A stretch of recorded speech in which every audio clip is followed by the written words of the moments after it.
Felons face legal restrictions that deprive them of resources and opportunities upon their release.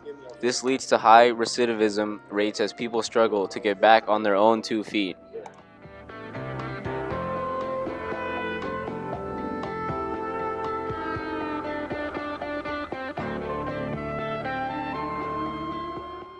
Nearly every state allows private employers to discriminate on the basis of the past criminal conviction.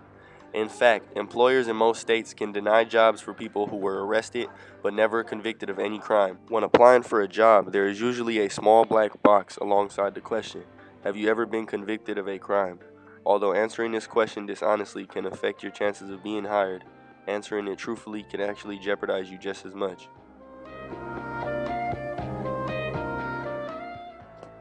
Roughly 65 million people have criminal records, including tens of millions of Americans who have been arrested but never convicted of any offense or conviction, and they too are routinely excluded from public housing.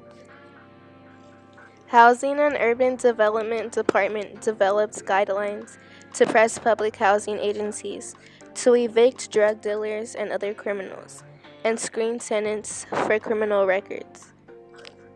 People who are being released from jail and have no place to go become homeless. They are being denied from government aid such as public housing. Also, people who were arrested but not convicted of any crime get the same outcomes as someone who was convicted of a crime. Being arrested and coming out with a clean record should not affect your probability for government aid.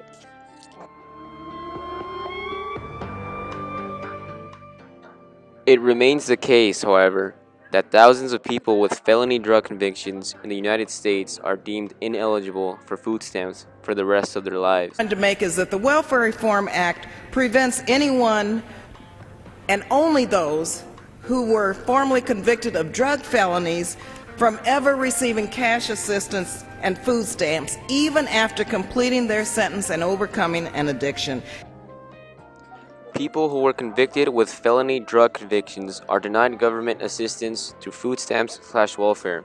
Simply being caught with a drug, such as marijuana, could impact you for the rest of your life.